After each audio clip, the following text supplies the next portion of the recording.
Uh-oh, did we lose him right when I made the best joke ever? Yeah, he's froze. He's froze. He's froze.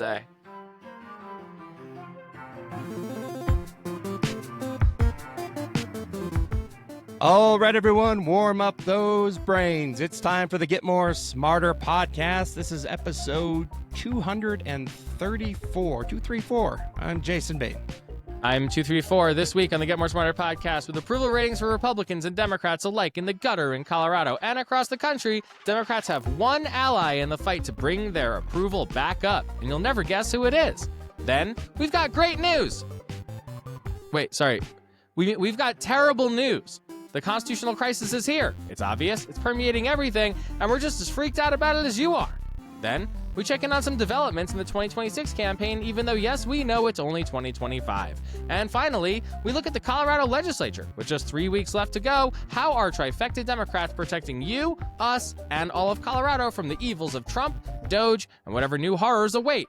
But first, he's the left side of the bipartisan polling team at the Colorado Polling Institute, and he's got some good news and some less good news about Colorado. Kevin Ingham of Aspect Strategic joins us to talk about CPI's latest poll, and some of the results may surprise you. Take a listen. It's now my very great pleasure to introduce, for the first time on the podcast, I'm pretty sure. Yes, sir. Kevin Ingham, founder of Aspect Strategic and co-pollster of the Colorado Polling Institute, a nonpartisan nonprofit dedicated to accuracy, independence, and transparency, who has a new poll we're here to talk about today. First, we'll talk about Kevin a little bit. For 15 years, Kevin has served as a pollster and advisor to campaigns and advocacy organizations throughout the U.S. and across the world, working on behalf of candidates, parties, and independent expenditure committees, helped elect leaders for offices ranging from city council to Congress to the European Parliament. In addition to his electoral experience, much of Kevin's work focuses on ballot measures and message development for advocacy groups and legislative coalitions. He has worked with some of the nation's leading progressive organizations, including Everytown for Gun Safety, Voting Rights Lab, the Gill Foundation, State Innovation Exchange, and the ACLU. And for some reason, he's here on the Get More Smarter podcast. Kevin Ingham, welcome to the Get More Smarter podcast. Jason, Ian, thanks for having me. Okay, for listeners, that was our fourth take because the power went out once, then the internet went out once, and then we were too goofy, and now here we are. Before we get into the results of the poll that you're here to talk about today, tell us a little bit about the sample, the methodology, the survey, what the goal of it was to begin with, because we got some pretty dorky listeners. Yeah, absolutely. So I represent the Democratic half of Colorado Polling Institute's bipartisan polling team. And the Colorado Polling Institute is trying to fill a hole that has been left by the media generally. The media used to be the ones who put out high quality polling. But as media have had their budgets cut back, they've not been able to sort of fill that need. So CPI has sort of filled in the gap by releasing polling data publicly that is sort of interest to the moment, and we're trying to produce trend lines so that we can also know how things are shaping up over time. It's a nonpartisan nonprofit. Our team is made up of Republicans and Democrats, and the idea is we want to elevate the public conversation with data as opposed to just the loudest voices.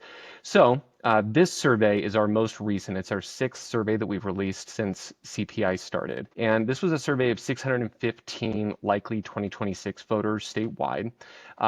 What's important to note is that we conducted this survey the 27th through the 31st of March. So this was before the April 2nd tariff announcements and all the market disruptions that followed. And before the off button on the tariffs. Right, exactly, right? So this sort of captures a moment before everything that's happened very recently, but it's still relevant for some of the things that we're going to be talking about. So we conducted this survey online, and the survey is representative of the likely 2026 electorate here in Colorado based on things like geography and age, education, party, things like that.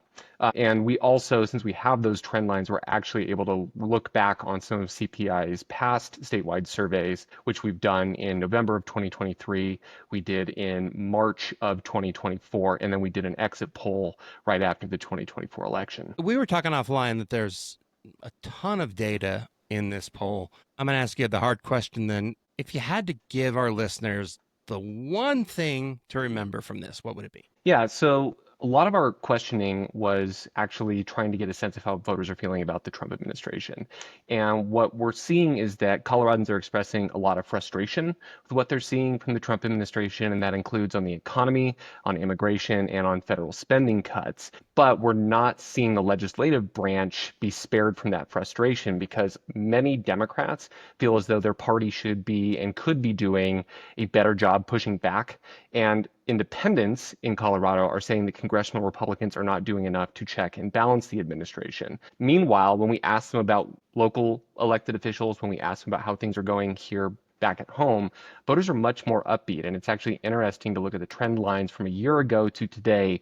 We actually are seeing some more positive assessments of trust in state government, trust in local government, trust in local journalists. And we're also seeing that a lot of voters believe that Colorado is doing better, both in our economy and just in general, than a lot of other states in the rest of the country. Hey, cheated. That wasn't one thing.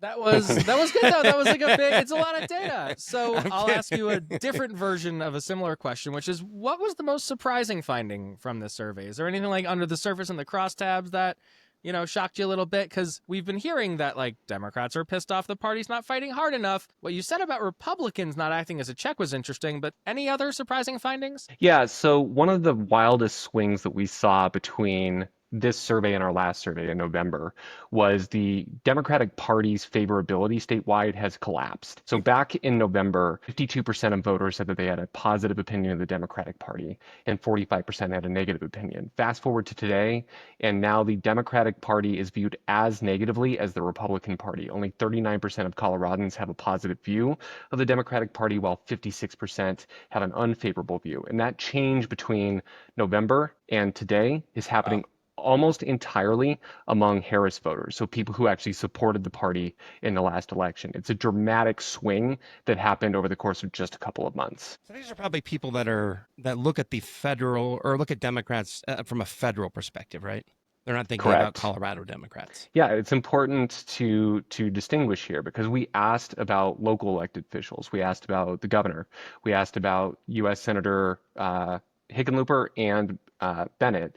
And when compared to their favorable numbers a year ago, they actually all look a bit better than they did in the last one. So while the Democratic Party is a national sort of brand is going down, we're actually seeing that perceptions of the actual Democrats who represent us here in Colorado is moving the other direction. What we used to see a lot in polling was that everybody hates Congress, but everybody likes their congressman. Is this a sort of version of that phenomenon, do you think? Yeah, I think so. But, the thing to keep in mind is that if you look at national polling where we have much longer trend lines than we do here in Colorado, the Democratic Party's numbers are as low as they've ever been. And we typically see that a party that loses an election sees a dip in their approval, sees a dip in their favorable numbers after an election. But this is sort of ahistorical because the numbers have gone down so far. And we asked a question in this survey, do you think that Democrats in Congress have the ability to limit the Trump administration's agenda if they just tried harder, or Democrats are out of power and they don't have the ability to limit Trump's agenda? And those voters who are looking for a strong resistance to the Trump administration, they are just not sympathetic to that argument that Democrats are out of power and they don't have the ability to limit the agenda. It's those voters, those particularly Democrats and unaffiliated, who want a strong resistance to the Trump administration and believe that they could if they just tried harder. Those are the ones that have soured on the Democratic Party between November and today. So it's really all about Trump. Correct. In a sense, yeah. Those numbers about people souring on the Democratic Party might be concerning to people listening to this, but do you have any reason to believe that Colorado is not a blue state heading into 2026? I don't think so. I mean, to be honest with you, as I looked at these numbers, right, the thing that I was thinking is that we're sort of defaulting back to a position where everything sort of becomes a reflection of your attitude about Trump. And we saw that throughout this survey. We asked a question, are you a supporter of the Make America Great Again movement, the MAGA movement? And a third of Coloradans are, and 2/3 are not. But on many of these questions, you ask voters a question and you look at the crosstab between MAGA supporters and non-MAGA supporters, and they are complete inverses of one another. So much of what is happening in this survey is a a sort of trickle down of attitudes towards what's happening federally.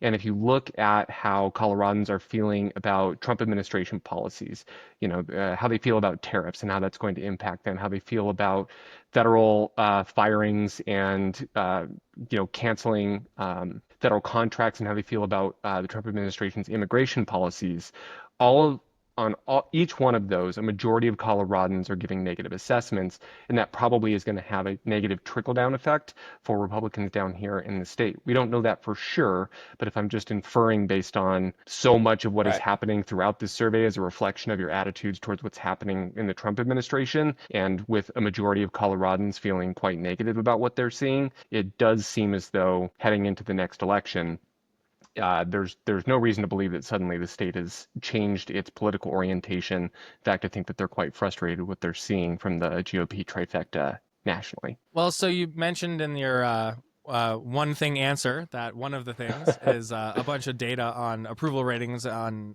various leaders. So let's start with the numbers you got on the big orange guy. How is President Trump doing in his second and, oh my God, hopefully final term, according to Colorado voters? Yeah, so we asked whether they had a favorable or unfavorable opinion of Donald Trump. 58% of voters said that they had a negative opinion and 40% were positive. But what's important to note is that we asked people, do you feel strongly about that? So if we look at the people who say that they have a strongly negative opinion of Donald Trump, that's a majority. And among independents in Colorado, 60% have a very negative opinion of Donald Trump. So his numbers have never really been good in Colorado, but whatever goodwill or whatever sort of honeymoon period he may have been enjoying after the election, it does not seem like that is what we captured in the survey today. So, it's interesting that you said earlier that 1 in 3 Coloradans roughly support the MAGA movement, yet only 1 in 4 are very favorable toward Trump. Is that something weird going on there, or are we getting away maybe from Trump being the end all be all of the MAGA movement, or is that just a blip? I don't know. Yeah, so just to clarify, are you asking whether there's some dissension in the ranks among MAGA supporters and their attitudes maybe towards... that's a much more eloquent way to say what I barfed out. Yeah. Okay.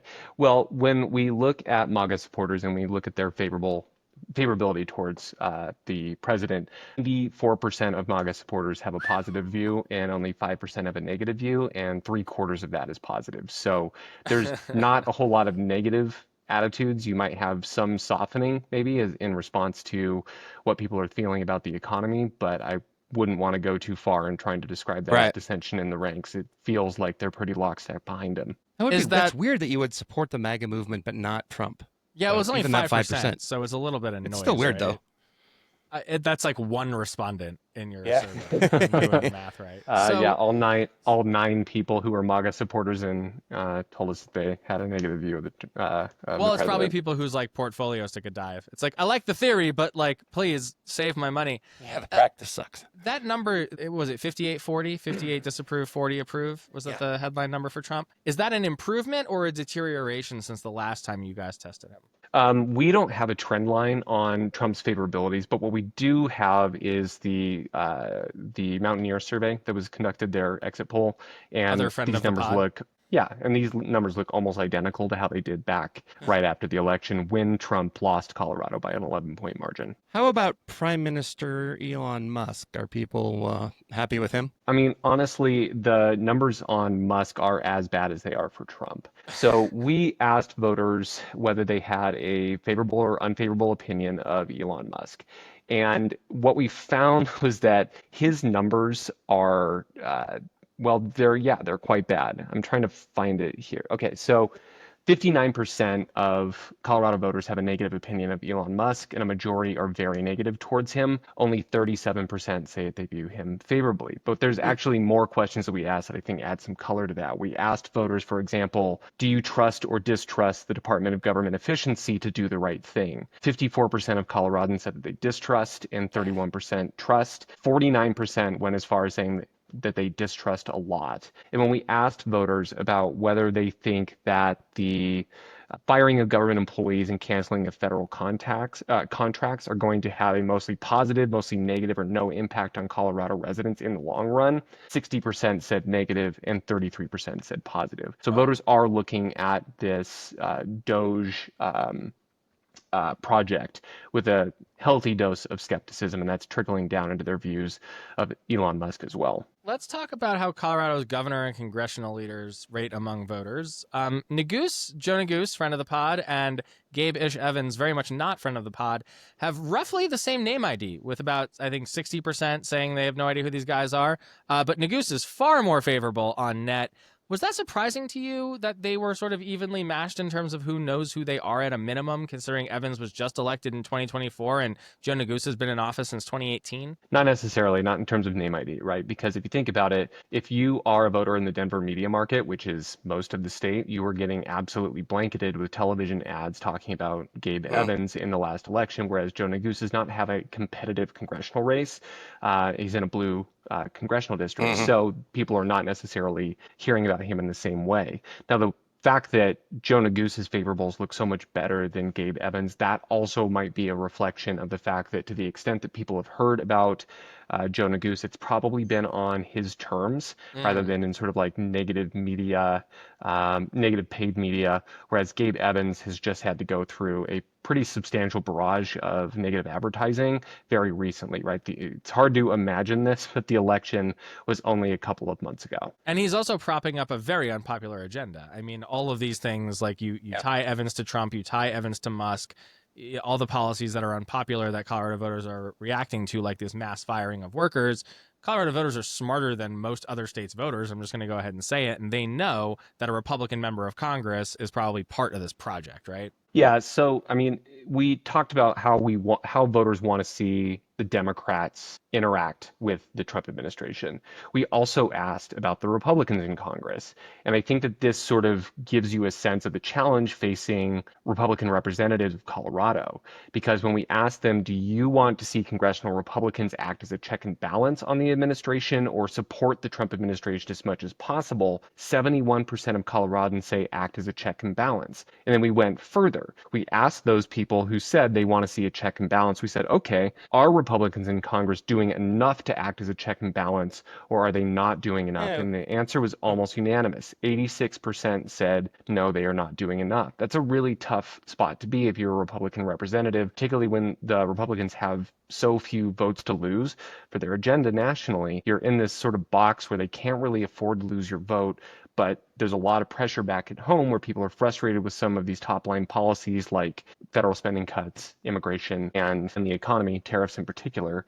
And you either have to support that agenda to advance those policies, potentially at risk to your political popularity back home, because voters are telling us very clearly that they want to see more checks and balances, or you have to do the opposite, which has different kinds of political risks attached. One of those people who are doing whatever Trump wants is Congresswoman Lauren Boebert, who has very high name ID and nobody likes her. Is she getting less popular? Actually, if we compare her numbers in this survey to March of 2024, they've actually improved slightly. It's very much on the margins, right? And I don't want to detract from the overall picture here, which is that today, 59% of Colorado voters have a negative opinion of Congresswoman Boebert. Only 25% view her favorably. Now, that is a slight improvement from where she was in March 2024. Back then, it was 22 favorable, 62 unfavorable. But the fact is, a majority tell us that they have very negative opinions about her. And I've had reporters and others ask me in the past, why do you think it is that the Colorado Republicans in Colorado have such a negative favorability number? And I think in part that is driven by the fact that the most well-known member of the Republican Party in Colorado is going to be Lauren Boebert, who has very high name ID and very negative name ID. But when we look at probably who is the most well-known outside of, presidential candidates and former presidents, the person in Colorado who is the most well-known Democrat, that would be Jared Polis, and his numbers are 51 positive, 40 negative. And he is consistently sort of throughout all of his term. I mean, he's been in office for a long time. He has consistently had a positive rating, and sometimes he's been, into the mid or high 50 saying that they view him favorably. So, positive numbers might ebb and flow, but there's a huge dramatic difference between the most well-known and most associated with member of the Democratic Party and the most associated member of the Republican Party here in Colorado. What about AG Weiser and Secretary of State Jenna Griswold, who just announced candidacies for governor and attorney general, respectively? Are those ratings about where you expected them to be for sort of constitutional officers who are not governor? Could you give us the numbers and then tell us what you think about that? Yeah, so the Attorney General, Phil Weiser, is not well known to most Coloradans. In fact, 60% said that they just couldn't rate him. And of those who could rate him, his numbers were pretty even. It was 22 positive, 18 negative. And then when we look at the Secretary of State, Anna Griswold, she is a little bit more well known. 47% couldn't rate her, but that means that a majority of voters actually could have an opinion and offer an opinion about her. So 30% view her favorably and 23% view her unfavorably. So if you think about this, this is largely just a reflection of partisanship, right? Because a lot of the voters who are going to be lower information voters, maybe they don't vote in primaries, maybe they're not following the political news every day. Those are the voters who are going to fall into that I don't really know this person camp, whereas the sort of hyper partisans on either side are going to be the ones that are going to be more familiar with these names and are going to be the ones that are expressing, as you would expect, pretty partisan responses. It's really interesting that 60% of Colorado voters say they don't like Lauren Boebert, and not the same voters, but the same 60% of Colorado voters can't rate the AG, can't rate Joe Neguse, can't rate Gabe Evans. It's a fascinating phenomena that Boebert has just broken through so much with, I guess, the attention-seeking antics, and to your point, has basically toxified the brand for every other Republican in the state. Yeah, I mean, you could make the argument, right, that all publicity is good publicity, even if it's negative. But I think that it's impossible to ignore that today the most important commodity in our sort of political economy is attention. And she is very, very good at driving attention. Well, that might obviously be for many quite negative attention, but the fact is that she is a person who represents a corner of the state, but she has better name ID than those who are elected twice statewide. We're, of course, not going to take it personally that you decided not to test wife of the show, Brittany Pedersen, in this instrument, or Congresswoman of the city, Diana DeGette. You also tested a number of entities and people like small businesses and scientists and labor unions and big corporations. Can you walk us through that battery and really what you were trying to learn here? Yeah, so since our 2023 survey, we have been trying to sort of keep our eye on trust in institutions, right? Because there is a crisis happening nationally of trust in institutions.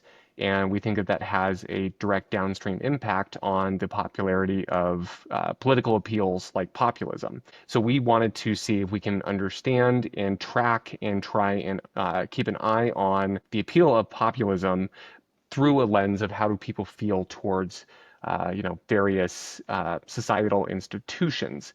So what we did is we asked about 11 institutions and groups in society, and we asked, do you trust or distrust each one to do the right thing? So we asked about government institutions like the federal government, state government, local government, and DOGE. We asked about several professions. That includes journalists in Colorado, public health officials, election administrators, and scientists. And we also asked about a couple economic groups like large corporations, small businesses, and labor unions. And what we found is that of the 11 that we tested, only 4 of them received a majority saying that they trusted them, and that included scientists, small businesses, election administrators, and public health officials. Meanwhile, of the 11 we tested, only 3 had more saying they were distrustful of them than trustful, and that included the federal government, large corporations, and DOGE. We already talked about DOGE. The remaining 4 are interesting because they are more trusted than not, but fewer than a majority say that they do trust them. So that includes journalists in Colorado who are trusted by a 45 to 33 margin. Includes local government, 49 trust, 30 distrust. Colorado state government, 47 trust, 39 distrust. And we also asked about labor unions, but labor unions, a lot of people, in fact, more than anything else, said that they didn't know or they didn't really have an opinion about whether they trusted them. But on balance, 43% said that they trusted labor unions to do the right thing, and 23% did not trust them to do the right thing. And we actually asked about a couple of these back in 2023, not all of them, but the trend lines I think are interesting because the key finding here is that for several Colorado institutions, people have actually grown more likely to trust them, and sometimes significantly more so. Wow. So, for example, back in 2023, more people distrusted the state government than trusted it. And now we've seen trust surge to a plurality. There was a net 16-point swing in the direction of trusting state government. Wow. And local government saw a net 19-point swing in the direction of trusting them. And for Colorado journalists, there was a net 15-point swing in the direction of trusting them. Oh, So good. we have seen some positive movement on trust. That might, again, be a reflection of how people are feeling about the federal government, because those numbers haven't moved at all. Voters still very distrustful of the federal government. But as we've seen throughout the rest of this survey, there's a lot of frustration with what people are seeing out of the federal government. It's possible that there is a downstream effect there of feeling more affectionate and trusting of your local institutions, your local officials, Right. which we already talked about. Yeah, if you don't want to hate You're- everyone, you got to Yeah, pick exactly. somebody. Exactly. Do you think the fact that distrust of the federal government, 3 out of 5 people distrust the federal government, did it surprise you that that isn't rising given what Trump is doing? Well, right. So if you think about it, what ended up happening is Republicans became more trustful, Democrats became Okay. less trustful, right? So there is something happening there, but it's sort of balancing each other out in either That makes direction. sense. But it's what you need to know is that Democrats, independents, and Republicans are all more likely to distrust the federal government than trust it. That was my assumption too, that like it's being driven by Republicans always hating the government, and then Democrats and independents hate what Trump is doing with the government.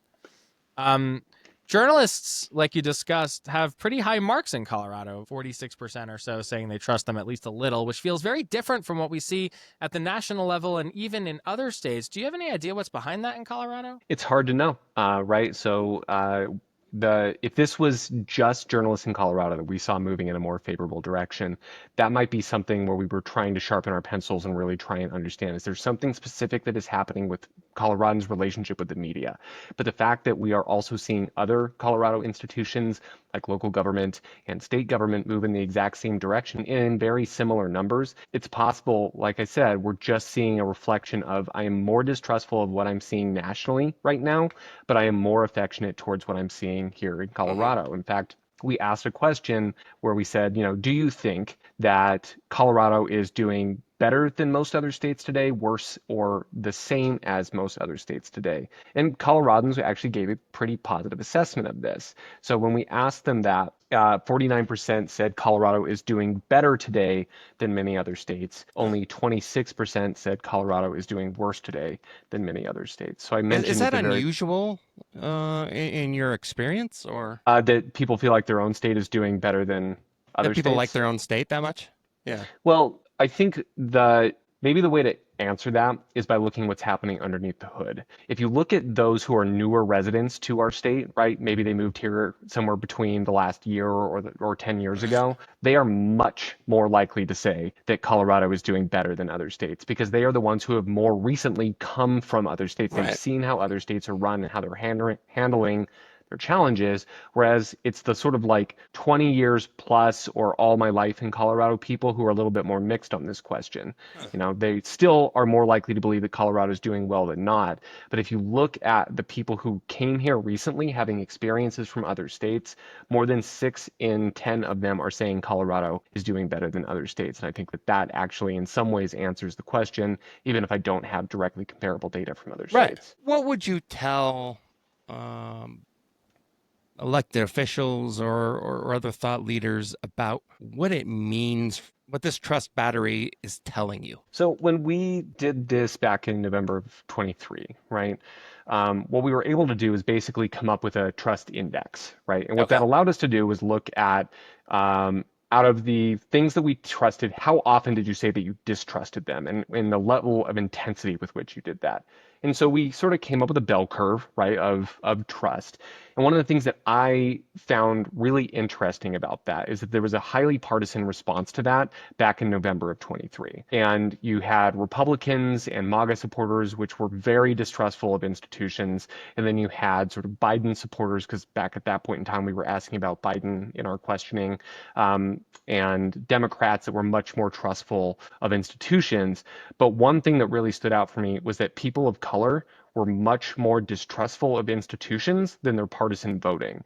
And I think that that gave us sort of a crystal ball into what was going to happen in the upcoming election, where voters of color moved towards the Republican Party. And it wasn't we didn't ask them like, who are you going to vote for? We were just trying to understand what is your level of trust in institutions in society.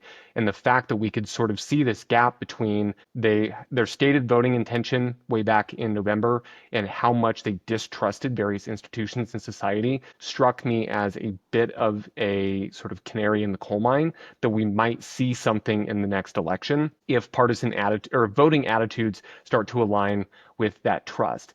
And I think that that's what we ended up seeing come election day. If you look at precinct level results in Colorado, very white precincts actually moved in the direction on average of Democrats, but it was precincts that had a lot of people of color in them that actually moved towards the Republicans. So there was a bit of a sort of a racial depolarization that was happening in some ways, but it was, I think, previewed by what we found in that trust index. So when I'm telling people that like the appeal of populism has a strong relationship to your trust in institutions, that's not just something that I say because I think it's true. I think that there's actual some evidence from what we saw over the last year, November of 23 to November of 24, what we found in trust in institutions then and what we actually saw happen in the election that tells me this is something you should be paying attention to. It's very important if you are a person who really wants to try and push back against populism,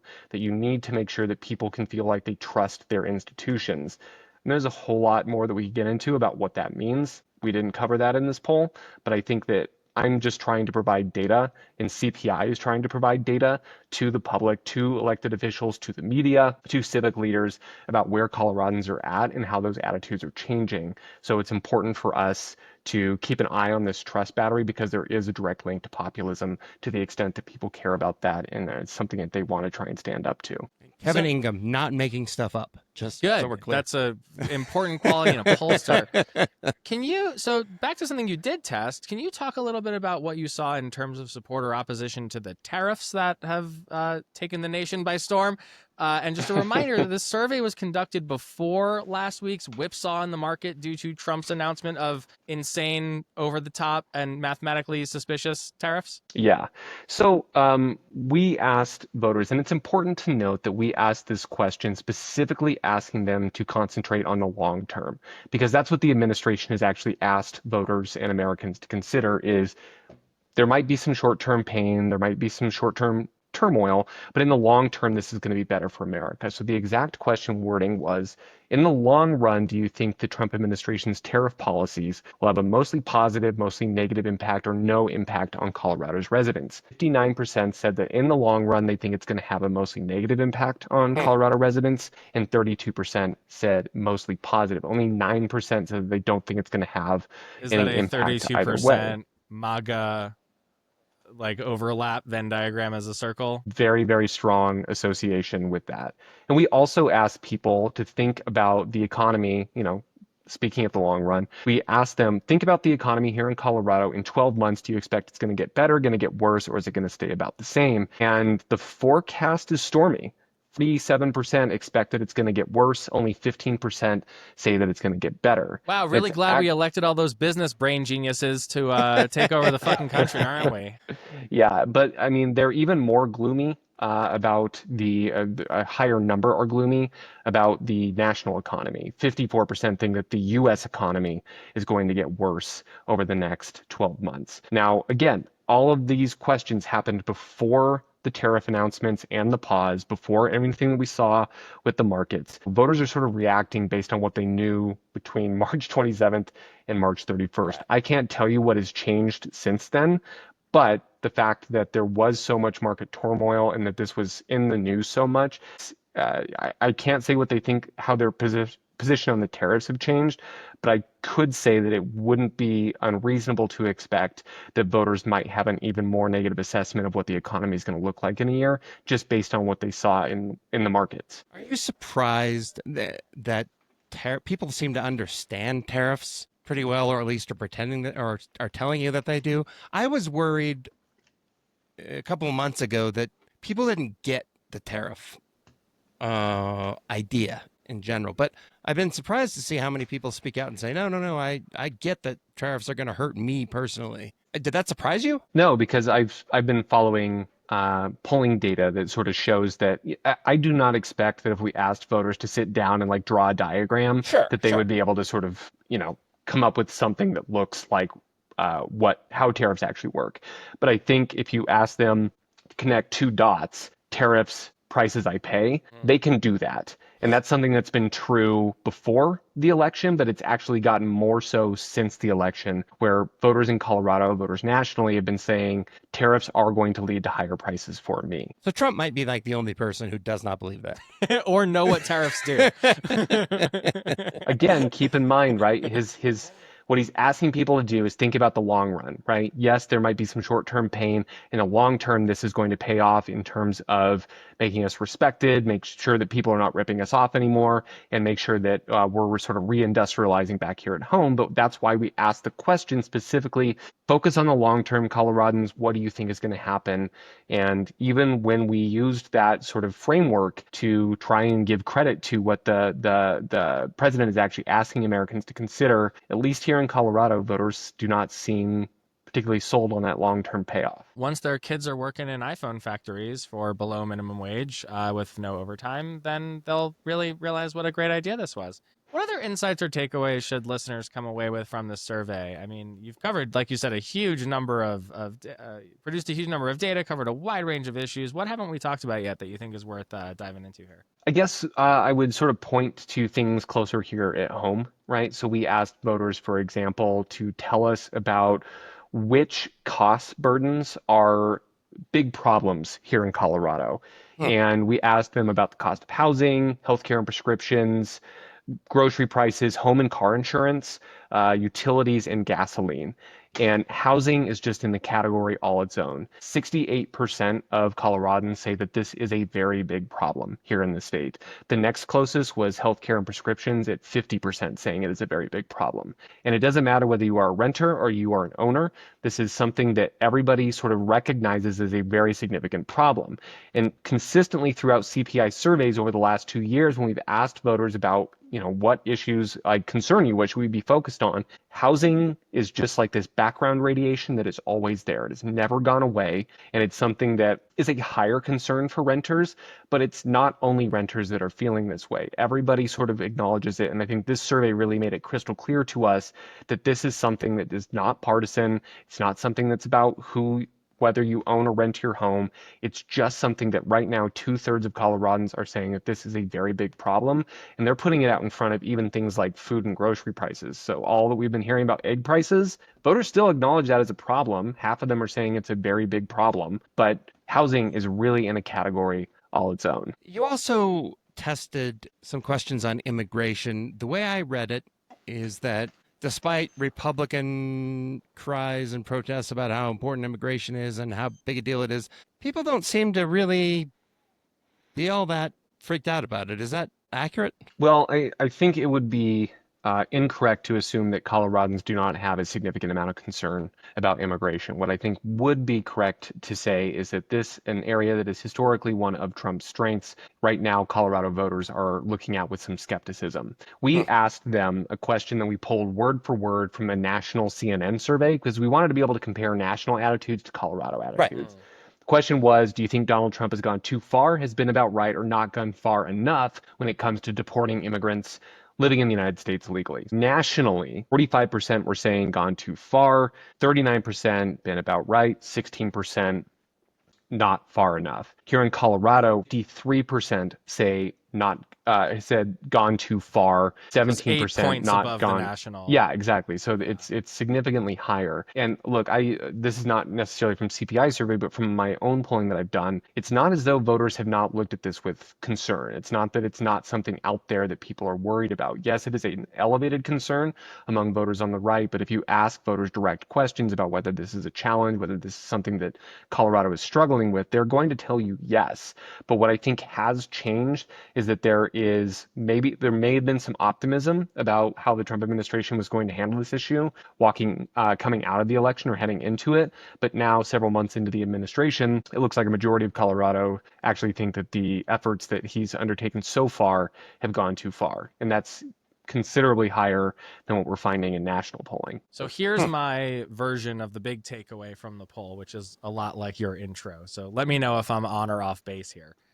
All right, Trump I'm taking bad, notes. Musk very bad, DOGE very bad, firing federal employees bad, tariffs bad, America good but divided, Colorado good but also divided, Republicans bad, suddenly Democrats bad too, Lauren Boebert very bad, economy shaky, unions good, big corporations bad, Democratic leaders good-ish, Republican leaders bad, transit good, housing and healthcare expensive and problem. Yeah, with summaries like that, Ian, it's hard to imagine why voters have distrust in institutions. Yeah, I can't understand why it is that populism is rising and people have distrust in their institutions and economic institutions to do the right thing. But yes, if you are just trying to boil this down to a binary good-bad, that is accurate. Next time, we hope you put podcasts in general and maybe the Get More Smarter podcast in the battery as well. Jason, you want to take us out? Yeah, where can people learn more about you, about the Colorado Polling Institute, Aspect Strategic, this poll? Point us in the right direction on the internet tubes. Yep. So this is very important. The Colorado Polling Institute posts all of its top lines and all of its cost tabs unredacted. So we're not hiding questions. Everything we ask, no matter what it says, we post it on our website. So I would recommend to your listeners, because we have touched on a lot of things today and I've thrown a lot of data at you, but I feel like it's just too much for anybody to really try and digest. You guys have tried multiple times to boil this down to a single soundbite. I'm telling you, it's too difficult. So what I would recommend to your listeners is go to the CPI website. It's copollinginstitute.org. You guys can put that in the show notes to help direct them. You can download all of this data, look at it yourself. You can look at our slide decks, our top lines, and our crosstabs, so you can do your own research, as they say. We also have all of our past surveys, which include surveys of Denver voters and include more statewide surveys and the exit poll that we did in November. All of that data is available online.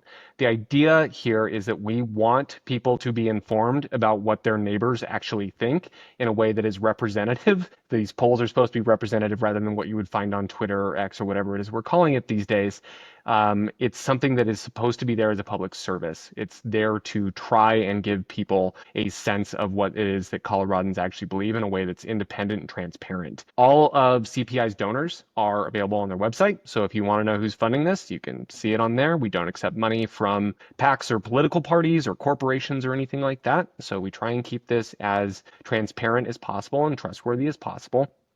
And I also want to make sure that I call out that this poll was done in a bipartisan manner. Lori Weigel from Newbridge Strategy and Catherine Hahn from Newbridge Strategy were our partners all the way on this. So all of this data is on the website. You can learn more about CPI. You can dig more into the donors. You can look back into past data. And hopefully this is something where you can sign up and get our sort of news alerts so that you know exactly when we release new polls. Because we are trying to do this on an ongoing basis so that the polling data is always timely, but also there's trend lines that voters can look at over time. Well, we hope to have you back on the next one. We'll sign up and get those news alerts and then shoot you an email and get you back on the show. Kevin Ingham of Aspect Strategic and the Colorado Polling Institute, at least one half of the research team there.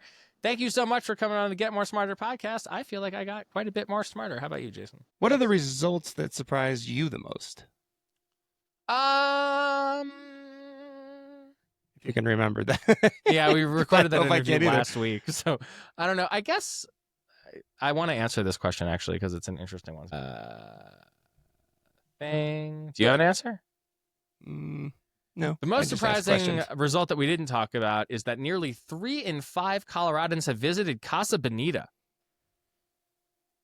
Yeah, well, but only 5% since it reopened in May 2023. Okay, so you read that part of the thing too. Yeah. Well, it's really hard to get in, although we've visited 3 times already. Oh, yeah? Yeah, it's good. The food's good. The vibe's good. The cliff divers are diving. Since they reopened. It's neat. I really appreciate that they kept it largely the same. They just, updated it and improved it, It's but they didn't try to redo the whole thing. No, it's like basically just like South Park fan service at this point, which like cool. It's like a South Park amusement park, amusement South Park. I guess the other main thing that surprised me and continues to surprise me in a good way is how much people seem to understand tariffs. People understand tariffs. I mean, we've talked about this a lot on the show over the years, but like Colorado is an unusually highly educated electorate, so like we kind of we get more credit than some other places. I think the other thing that really surprised me was that there is a lot of understanding of like, or rather, it's extremely polarized. Like, if you're proud to be an American right now because Daddy Trump is in charge, you're a Republican. If you're proud to be a Coloradan right now, you're a Democrat because Democrats control the legislature and all of the government here. And the surprising part of that is not that it's polarized, is that people like know that. Like, it's that like Republicans know Democrats are in charge of the state, and Democrats know that Democrats are in charge of the state, and like they're responding accordingly, even though Democrats are sending pretty clear signals that they have some concerns about how the response to Trump and Trumpism has been. We talked about this with Kevin, but it's like people like their member of Congress, they don't like Congress, which is like a pretty typical American thing. Yeah, you see the same thing with education. People like their school, they like their teacher, but they may not like they may think schools in general have problems. Yeah, there's like some famous, like pretty consistent polling results out there in the world that's like, do you think all kids should go to college? And it's like 50% no. And then it's like, do you think your kid should go to college? And it's like 80% yes. Right. And then there was another poll this week out. I can't find it right now, but it was like, do you think more Americans should be involved in like manufacturing? And it was the same thing. It was like 80% yes. It was like, should you be involved in manufacturing? It's like 30% yes. So it's like, no thanks. Yeah. Yeah, right. we want other people to do the things we're unwilling to do, but we're all special little flowers, aren't we? Right. Well, we also have some national news about some polling results to start off this week, don't we? Yeah. Donald Trump is making Democrats more popular. How about that? Surprise. According to Morning Consult, Trump's approval ratings have reached a new low, the lowest, according to them, of his second term so far.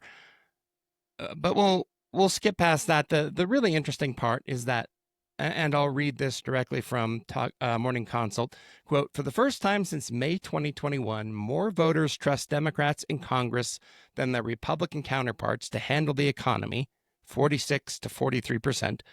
That 3 percentage point edge for Democrats, their largest since April 2021, underlines a stark unraveling for the GOP, which had come off the 2024 election with a double-digit advantage on the matter." Unquote. I have so many things to say about this. First and foremost, why the fuck do we have to keep learning the same goddamn lesson over and over and over again? Yeah. It's like Democrats are in charge of the economy. Things are okay, if not great, and global pandemic in the rearview mirror. Let's like forget that happened. But like this is the same shit that happened in 06, 07, and 08 during the financial crisis. This is the same shit that happened during COVID. That's the same shit that happened now. Somehow, Republicans are able to convince everybody that their economic fortunes at any given moment are horrible and terrible, and if they only put them back in charge, they will get better. They get put back in charge and fucking destroy everything. I just can't. I'm having a hard time getting my mind around how much this has changed. They had a double-digit advantage on the economy following the 2024 election. 4 months later, Democrats have a 3-point edge. That's grass is always greener. They were yelling about Grandpa Joe. They didn't like it was this kind of amazing, careful, slow, but consistent recovery where interest rates were starting to come down and the Federal Reserve was feeling better and inflation was cooling off and prices were coming down and like people were starting to buy homes again. And then this fucking idiot starts this ridiculous trade war that is different every single day. And investment is just fleeing the country for safer havens. The stock market is on this ridiculous roller coaster that now looks more like the fucking shitcoin casino. And it's a scam economy run by scam artists, and nobody should be surprised by that. I just hope that we don't have to learn this lesson again in 2 or 4 years, but I'm not going to bet on it. Well, Federal Reserve Chairman Jerome Powell says the tariffs that are on or off, who knows at this point, are likely to create higher inflation, You course they remember, are. if you remember your economics classes, inflation plus unemployment equals a recession. Vox.com is wondering if we're already there. They point out anyway, that consumer confidence is down. The bond markets and the US dollar are dropping. And this is one that I thought was interesting. Gas prices, they're about to get below $3 per gallon on average, but that's not a good thing. Well, it depends. It is and it isn't, right? The problem is that gas prices are going down because demand is going down and production is going up, which is sort of the normal and supply and demand thing. But all this uncertainty in the market is making people pull out of investments in oil futures and things like that. I want to hang on something that you said for a second, because it's not just that U.S. consumer sentiment is going down. It's that it's at the second lowest level on record, going all the way back to 1952. Yeah, that's not good. No, it's bad, bad, bad. And like, again, this guy is a chaos agent. The entire administration is an administration of chaos. There are no checks left. There's no check in Congress. There's no check in the Republican Party. There's no check in the administration. It is the Trump show, unhinged, unburdened, unbroken, and it is going full steam ahead toward the dumbest impulses this guy has, tariffs and the trade war being chief among them. Congressional Republicans, as you mentioned, have been reluctant to criticize Trump. I'm not sure how long they can keep doing this, though. If Trump can swing opinions like this, like we talked about, in just a couple of months, if the economy keeps getting worse, Democrats are going to look like economic geniuses just by not being with Trump. I would argue that, like, and again, this is like partially the fault of not having a super talented communicator in President Biden over the last 4 years. I don't think anybody's going to argue too strongly with that. But the fact is, we had the strongest and most robust economic recovery from the pandemic in the entire world. It wasn't particularly close. And it was because of all these policies like the bipartisan infrastructure law and the Inflation Reduction Act, like we talked about in my conversation with Sylvia when you were in the Antarctic studying puffins. All of these massive investments were actually helping put our economy on more solid footing.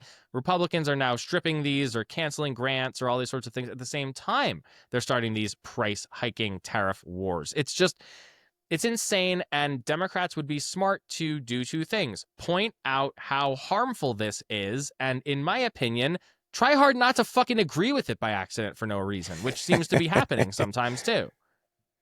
Well, and if you're a Republican, we saw what happened with the state Supreme Court race in Wisconsin. At some point, it doesn't matter how much money you get from Elon Musk or how much money you spend. When the economy is really bad, there's not much you can tell voters to reelect you. And I know that Republicans are worried that if they cross Trump, he'll promote a primary challenge against him. Well, what difference does that make if you're so crippled in a general election that you can't possibly win? I can't think of a good reason why any Republican would want to serve in Congress anymore, unless you are really, truly, honestly, like just there to aid and abet Trump, which like you have to be a member of the absolute cult to want to do that these days. Yeah, that's how Lauren Boebert got there. Yeah, sure, and MTG and all the like foot soldiers, and we'll talk a little bit later about some of the fissures that we're starting to see form in Colorado's congressional delegation, a few of which are actually giving me some hope that there might be some room to stop the agenda with at least one Republican from our state. Meanwhile, it appears we have reached the constitutional crisis that everyone has been worried about. Let's look at a few clips here, and then we'll talk more. Here's NBC News with a good outline. Tonight, with immigration arrests like these playing out across the country, a federal judge now says the Trump administration is crossing a line with its mass deportations. After those controversial removal flights to El Salvador last month, Judge James Boasberg slamming the government for failing to comply with his court order to temporarily halt the planes, writing, "Probable cause exists to find the government in criminal contempt." The idea that one branch of government would ignore the orders of another is something we haven't seen in our nation's history. The judge writing, "The Constitution does not tolerate willful disobedience of judicial orders," adding that disobedience would make a solemn mockery of the Constitution itself. Yeah. Fun so what fact happens for now? Colorado listeners, that judge, I believe, is the brother of former DPS Superintendent Tom Boasberg. I wondered about that. That's interesting. I forgot. I'm almost positive, yeah. Huh. There's a Colorado connection to everything. So what happens Holy now? shit, we're here, bud. Yeah, it's not good. It's bad, bad, bad. The whole point of the federal system is to have checks and balances. The legislature and the executive and the judicial all in balance, all checking each other, all making sure one to the other. Republicans, especially their weird spokesperson, Caroline Leavitt and J.D. Vance and Donald Trump to an extent, have basically just said, well, nobody voted for these judges and we didn't appoint them, so we're just going to ignore what they say, and they can't override the results of an election that gives us this huge mandate to do all this unconstitutional bullshit. I'm paraphrasing. But it is really... Nobody voted for anybody in the Trump administration other than Trump and Vance. I mean, that's fair enough. Or I guess Vance, he was on the ticket. But yeah, the point is, like that analyst said, we've never been here before. This is really uncharted territory and scary stuff. And like, norms, we've talked about this on the show before, but like are a lot more important than I think we all give them credit for, because it's not like the Supreme Court has a police force or a military or the ability to like enforce their orders through literal physical force. You're supposed to listen, and Judge Boasberg is now holding the administration in criminal contempt, or about to. We don't know what that actually looks like. We've never been here before. If you were Joe Biden and the Supreme Court said your student loan forgiveness was unconstitutional, you stopped doing it because you respected the separation and balance of powers. That's how it's supposed to work. If you were a regular person, the judge could send a federal marshal to arrest you on contempt charges, things like that. That doesn't work with Trump, obviously.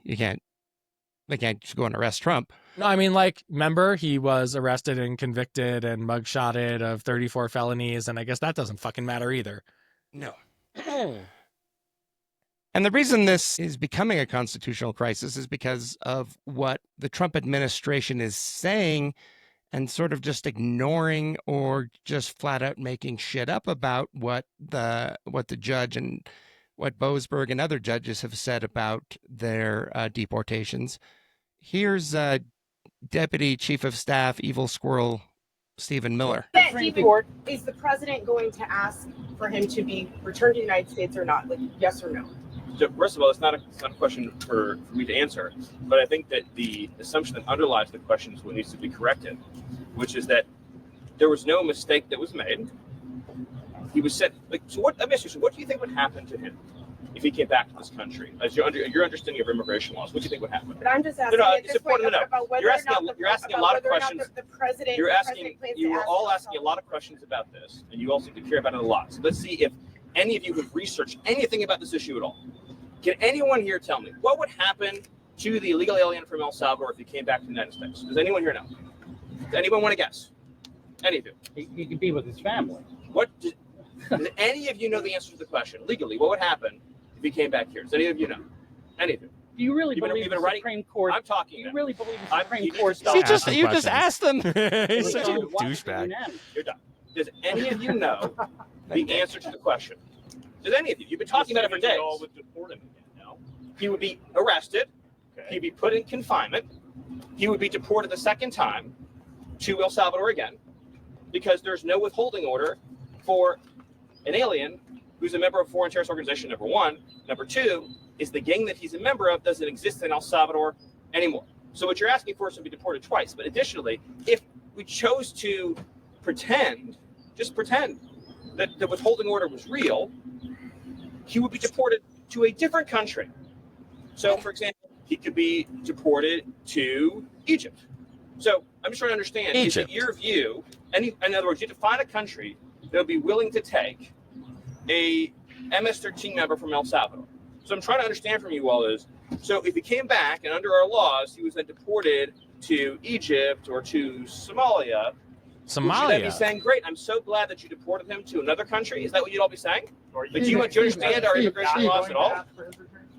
But your question. The fuck is he talking about?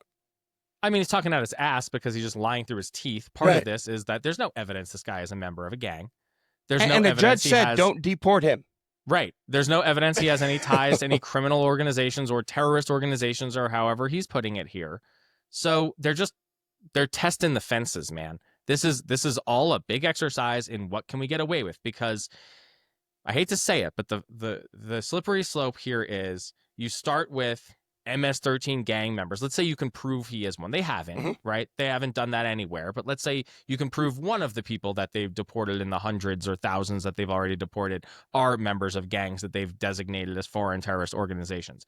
The next step is to do what they're doing right now, which is to draw a bunch of questions and do it under a cloud and say, well, we don't know, we're not sure, and sorry, we accidentally deported this guy, but it wasn't an accident, but we admitted in a court filing it was an accident, but now we just can't get him back because if we do, we're just going to have to deport him again. Sorry. To a different Nothing country. we can do about Like, it. what? He was here legally. Also, they ignore that part of the story as well.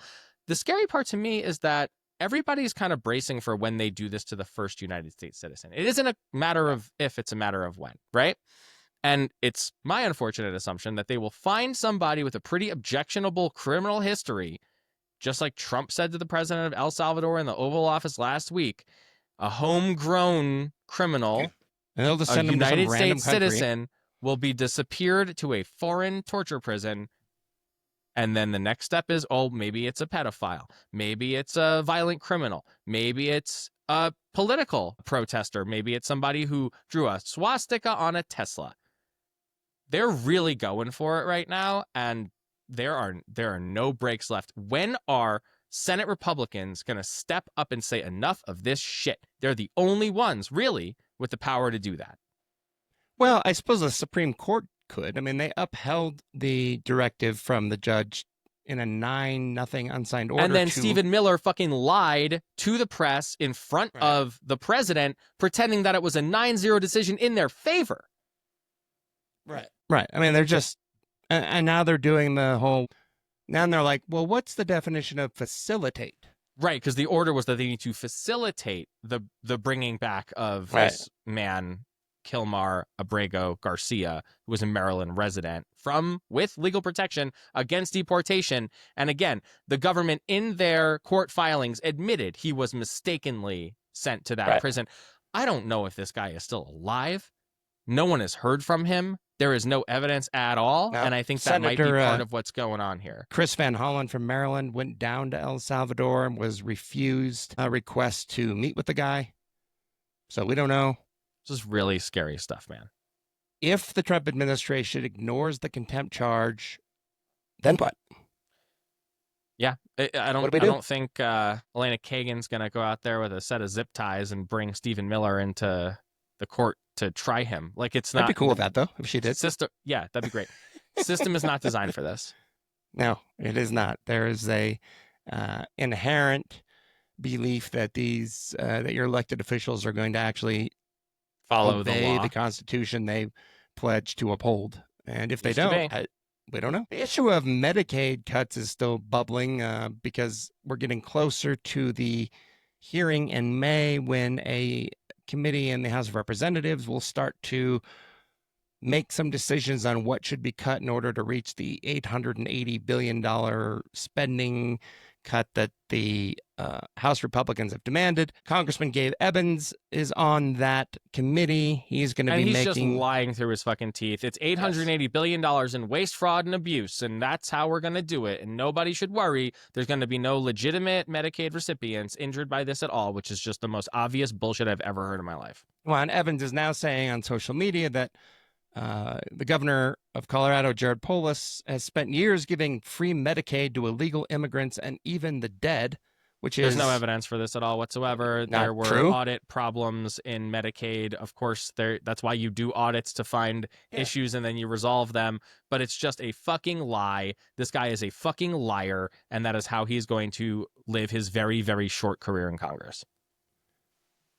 Interestingly, though, fellow freshman Congressman Jeff Bread Sandwich Hurd continues to do the things that Evans should be doing.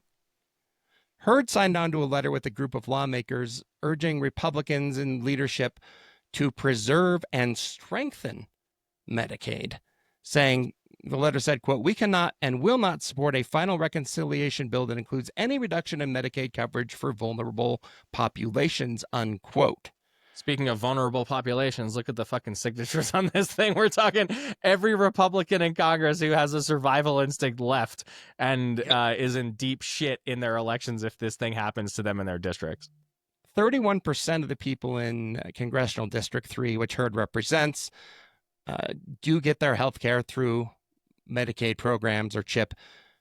Hurd says in an interview with Colorado Public Radio, quote, "When I was campaigning for Congress, one of the top issues was rural health care, and that's something that matters to me personally, but it's also important to the people of Colorado's 3rd Congressional District," unquote. This is a very normal guy in a very not competitive, traditionally congressional seat, doing the right, obvious thing for the voters in his district. These level of Medicaid cuts won't just hurt individual people in his district. It will close down entire rural hospitals, potentially entire rural hospital systems, and Hurd is smart enough to know that.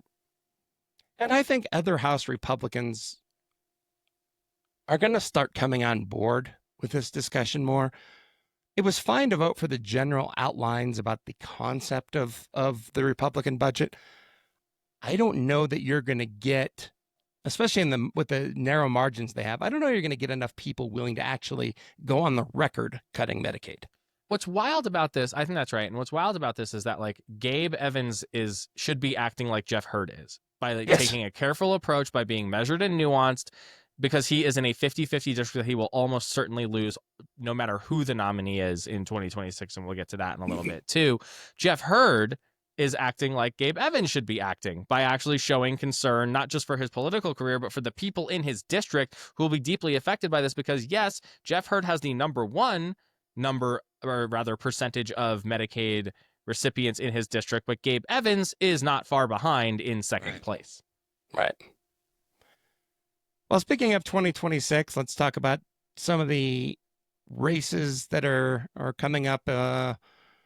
Really, because a lot of this will be decided in a June primary. This isn't as far away as you might think. I don't really even think of it as November yet, or November 2026. It's really, I'm just looking at June next year. Yeah, we've got about a year, right? It's the middle of April. Like in a couple months, the fields will be set. The primaries will be truly underway. And we've got a couple updates on candidates to talk about, starting with 8th. Yeah, well, let's start with Yadira Caraveo in the 8th Congressional District. Friend of the show. Friend of the show, former Democratic representative in that district. She lost to Evans in a narrow race in November. Third closest race in the country. It was less than 1% of the vote. I think 2,200 or 2,500 votes. Caraveo had recently spoken out about her mental health struggles during her first term in Congress, which included 2 separate suicide attempts. We had talked last fall about how, by all accounts, Caraveo didn't really like being in Congress. I'm surprised that she's running again. Are you? Well, I guess I'll start by saying, like, I consider Yadira a friend. I think that goes both ways. I really do love her as a human being, and I thought she had a really hard job in Congress trying to thread the needle in a really tough election cycle, and I think you could criticize her on the merits of individual votes, but I think her heart was always in the right place, and she was always trying to do the right thing. Here we are in a year and change before the primary, with Manny Rutinel having raised over $1 million, spent about half of that, raising about half of that, but still I think he's got like $600,000-700,000 on hand, which is pretty impressive for a guy right out the gate in a couple months in a district that, he's a state representative in for less than 1 full term. Dr. Caraveo has name ID. She has run and won before. She narrowly lost. And what is it? Victory has 1,000 fathers. Failure is an orphan. If she had won by 2,200 votes instead of lost by 2,200 votes, she'd be a genius and everything would be good. But the wind blew a little bit harder the other way, and here we are. I guess I'm not surprised that she's running again, because these things happen all the time, where like a member of Congress or even a member of the state legislature, when we used to have competitive state legislative elections in Colorado, would run and lose and then run again and win. Tony Exum comes to mind. Diane Primavera, our lieutenant governor, I got the sense that Caraveo didn't want to be there 6 months ago. Seems like she does now. So I guess that's all I can say. That's why I'm surprised. I thought she would go back to practicing medicine. She's a pediatrician. Yeah. That seemed to me that would be what she would do. So the glib I'm a little response surprised. Is like, if I had a medical degree and license and could just leave politics and go be a pediatrician tomorrow, I would very strongly consider it. Yeah. Because this shit sucks. We have another Democrat in the race for state treasurer, friend of the show, recently a guest, Jeff Bridges, state senator, chair of the Joint Budget Committee, announced You have that to say he is powerful going to Joint Budget Committee. he's going to seek the Democratic nomination for state treasurer. State Representative Brianna Titone is already running there. She would be a first for Colorado, be the first transgender person elected to a statewide office if she were to win. Jefferson County Treasurer Jerry DiTullio has been in the race for a while. I don't think he'll factor in this race, especially with two other better known and connected Democrats in the race. So I don't know how to handicap this at this point. I think we need to get out of the legislative session and see how the two of them are able to campaign without the restrictions on raising money that come with being in office during a legislative session. Look, I think they all have a reasonable argument to make here, right? DiTullio is a county treasurer in one of the largest counties in the state. It's a natural ladder up to a statewide treasurer's office. Titone is historic in many ways, right? She'd be the first like you said, transgender person elected statewide in Colorado. That's a big deal. There are a lot of folks, trans rights being a huge flashpoint in the overall conversation in the national and state level politics right now. Makes a lot of sense that historical candidacy could draw a lot of attention, a lot of resources. But let's not kid ourselves here. Jeff Bridges is also a really strong campaigner, won some really tough races. Again, when Colorado was competitive back in the day, has some pretty obvious fundraising chops from his previous runs for office, as well as just everybody knows that his family's been involved in politics in Colorado for a while too. And I actually would say at this point, I think it's anybody's race. I think you're right. We'll see how the campaigns develop. We'll see if that theoretical fundraising prowess turns into actual fundraising prowess. We've heard some rumors that DiTullio has put together quite a decent haul, and I don't know if we've seen those reports yet, but we will report back to you all when that quarter ends and people are actually filing their contribution paperwork here. And on the Republican side, still not much of any rumor about anybody potentially running. There are a few names that have floated around, but I haven't heard anybody seriously considering it. Well, for treasurer? Yeah. Yeah, I mean, Democrat's going to win, so it doesn't really matter. Right. Like, and one of these three people probably will be the state treasurer. Right.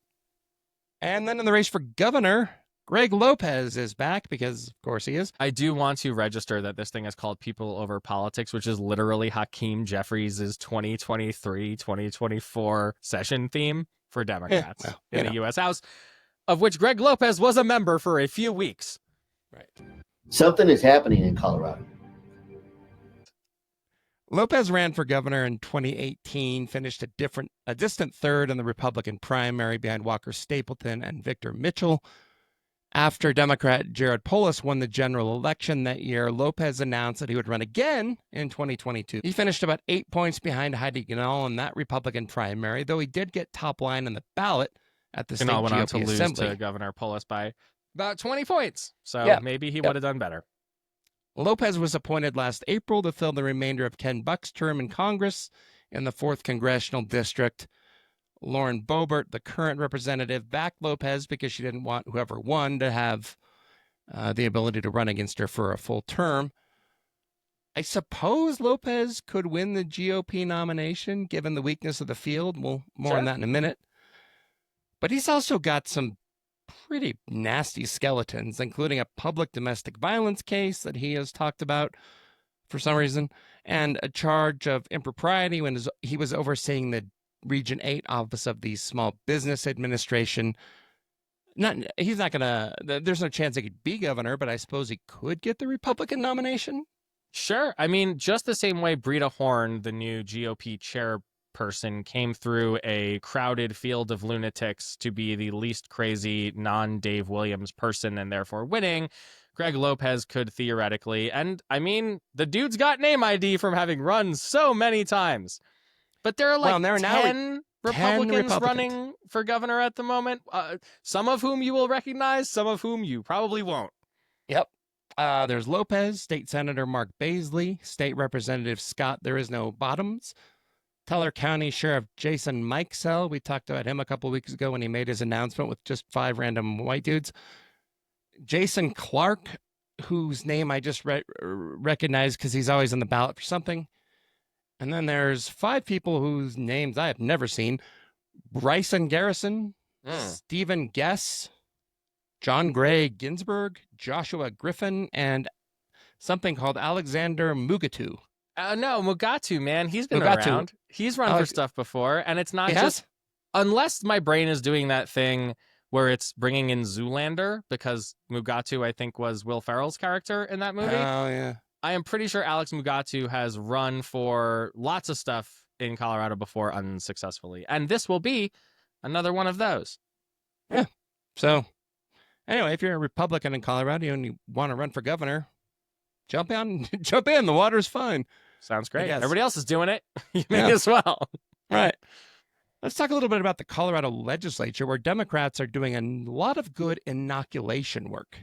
Yeah, and I think what's really important to start this conversation with is the understanding that we're about 3 weeks away from sine die, which is the end of the legislative session, and Colorado Democrats are doing a ton to try and build procedural legal walls and protections against the excesses of the Trump administration and just kind of American fascism in general. And I think doing a pretty good job. They have created a $4 million legal defense fund. The goal, and I love the way that this is explained, the goal is to, quote unquote, Musk-proof the state from illegal, unconstitutional federal actions that threaten funding for healthcare, education, public safety, environment, and infrastructure. State Representative Shannon Byrd and House Speaker Julie McCluskey were talking about this on the House floor recently and made some pretty strong points. Their staffing as we acquire services from the AG's office to defend our state. And when I say that, that means to defend the taxpayers of Colorado in bringing their money back. We need to be ready. Members, please join us, support this bill, make sure that we are ready. When the fight comes to us, the state of Colorado is going to be ready to fight for our people. And then here's House Speaker Julie McCluskey. Tim, it is an honor to serve with you. It's an honor to serve with you. I too want to speak to some of the comments I've heard here in the well. And I want to start by saying this is not about liking or disliking the current administration. This is about responding to behaviors and actions that have already occurred and not just funding freezes in Colorado, but across this nation. We are seeing them everywhere. We are preparing for what may be coming next. Hardworking families in our state deserve to see their federal tax dollars at work for them here in Colorado. This is a critical opportunity for the General Assembly to partner with the executive to provide legal, strategic, and technical support to push back on illegal overreach. Yeah. It makes sense.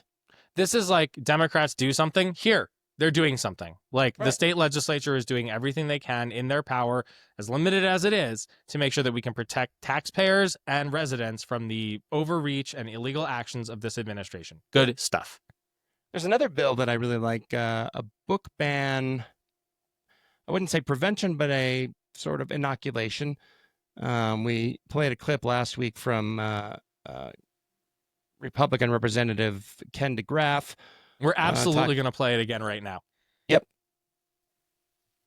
Sources reviewed for, I don't know, things like maybe even just the recurrence of things like words like ass, bitch, or dick.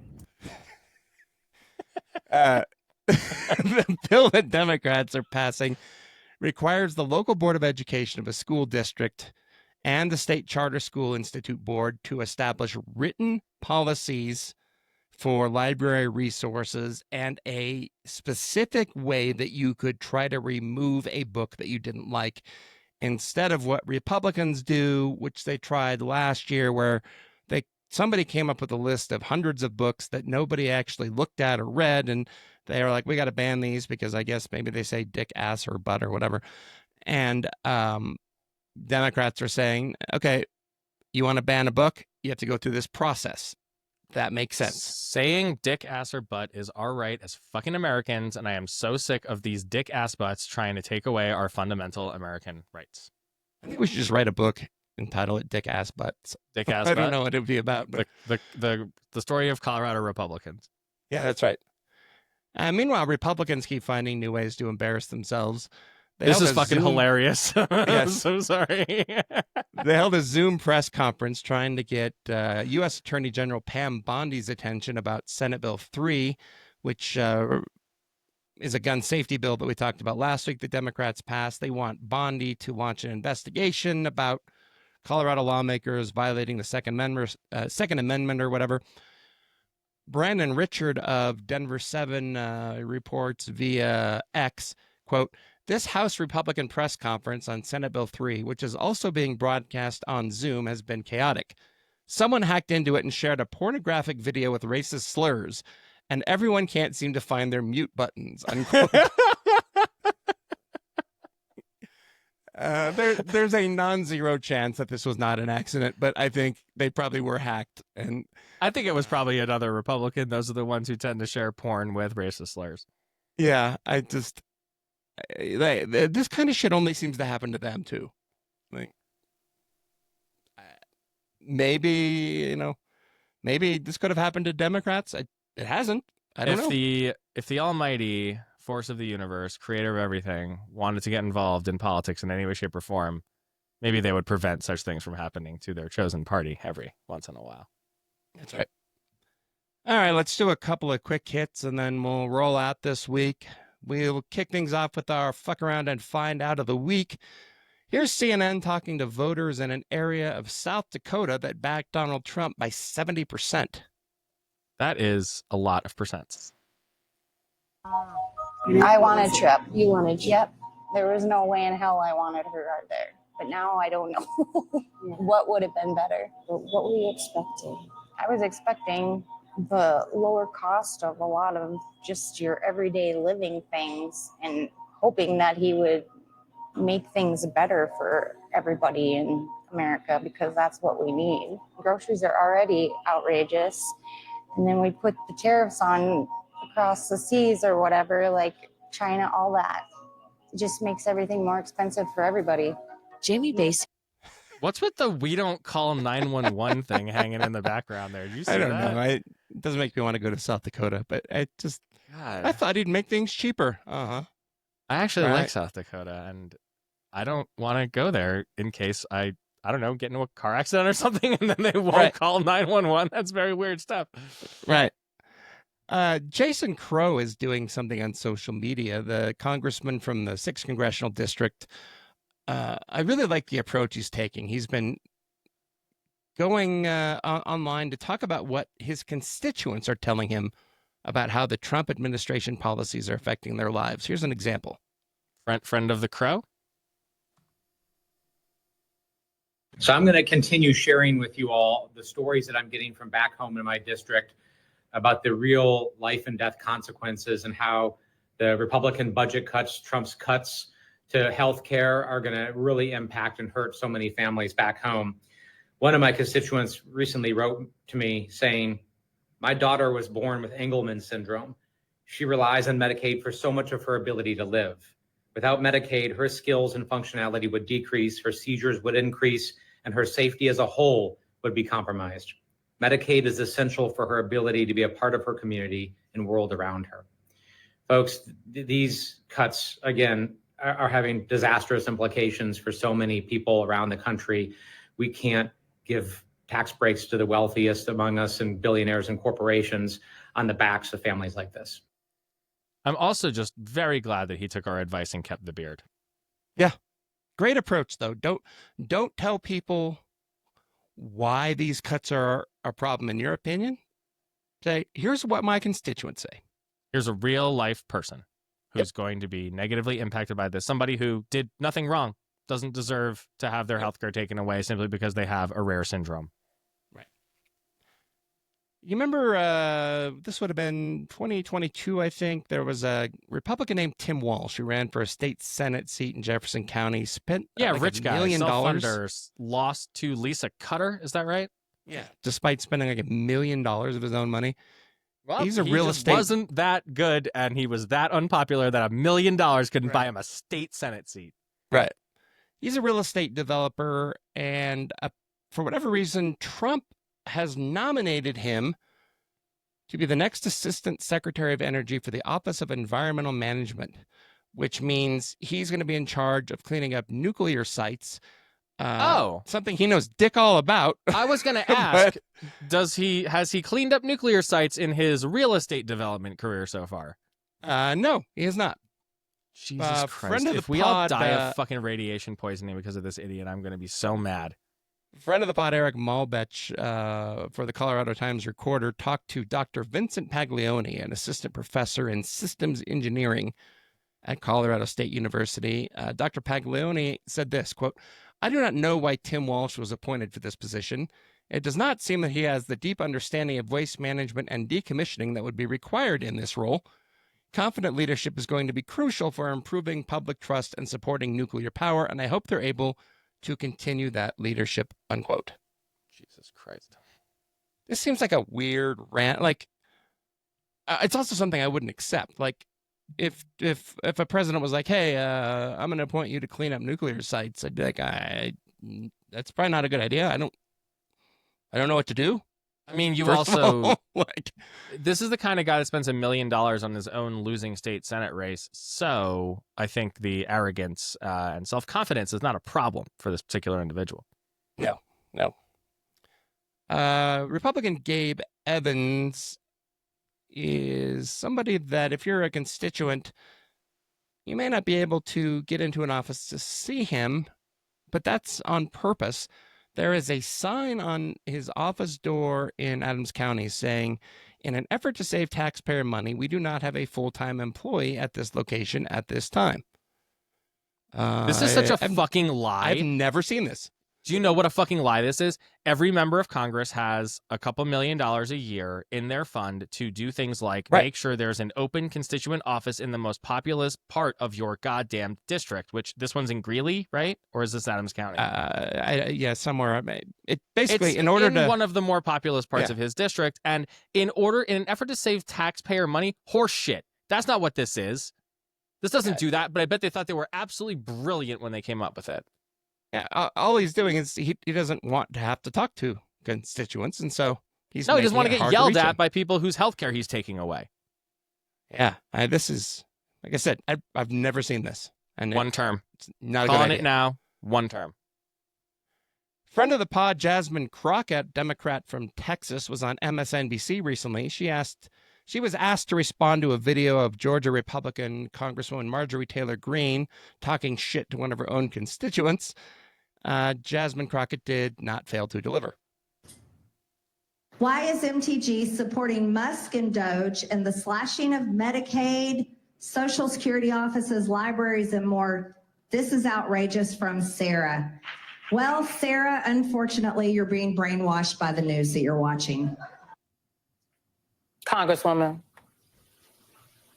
this is coming from someone who clearly reads on a first grade level, so I don't know why she's trying to clown Sarah, who obviously is a constituent of hers. And what's really sad is this is the woman that oversees the subcommittee on DOGE. And why is MT?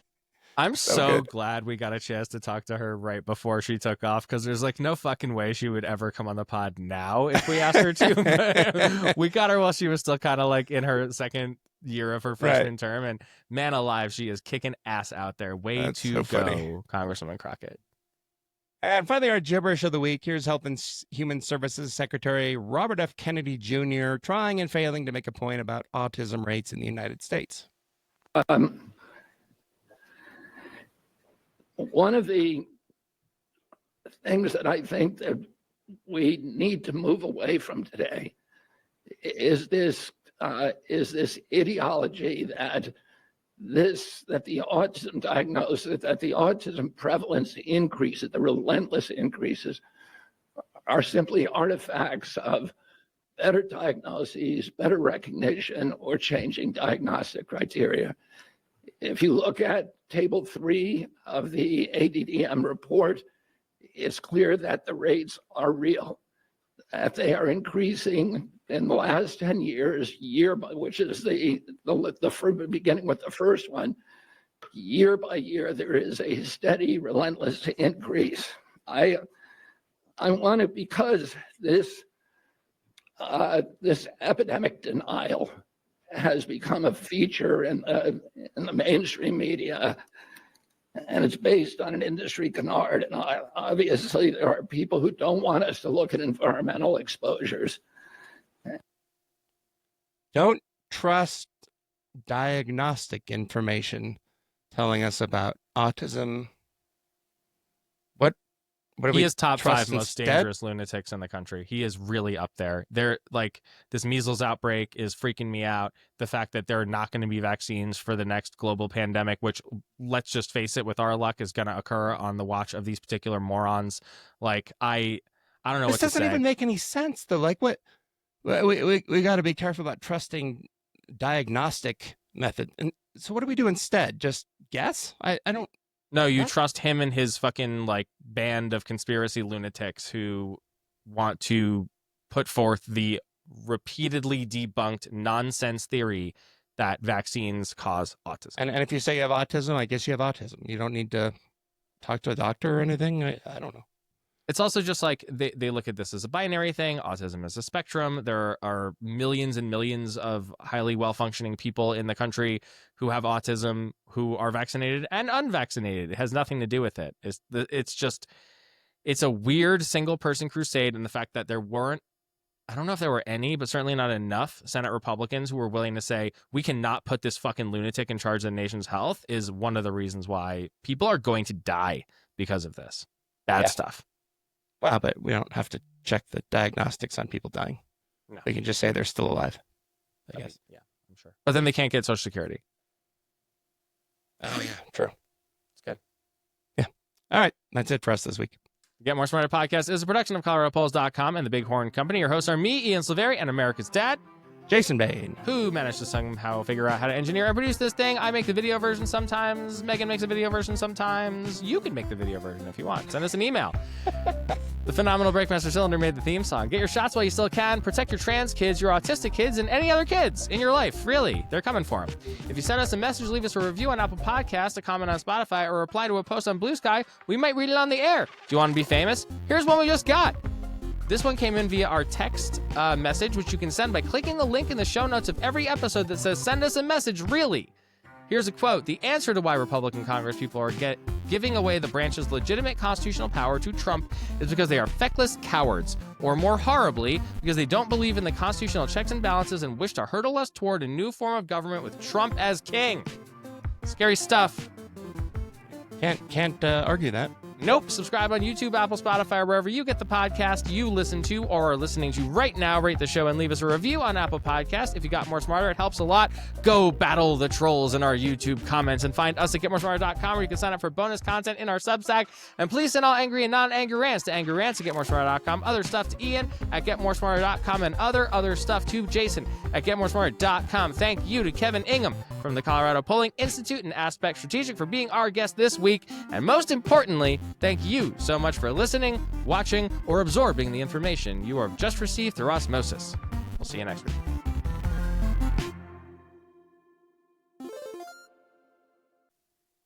You know, after 234 episodes, it just now occurred to me that it is a little weird that we tell people where to find the podcast if they're listening to it. I mean, fair enough, but you know. The way the show grows is by people recommending it to each other. No, so I know, it but could have just been a link. Yeah. Find the podcast where you're listening to it right now. Find the podcast wherever you got here right now. Don't change a thing. Stay where you are. However you got here, never leave.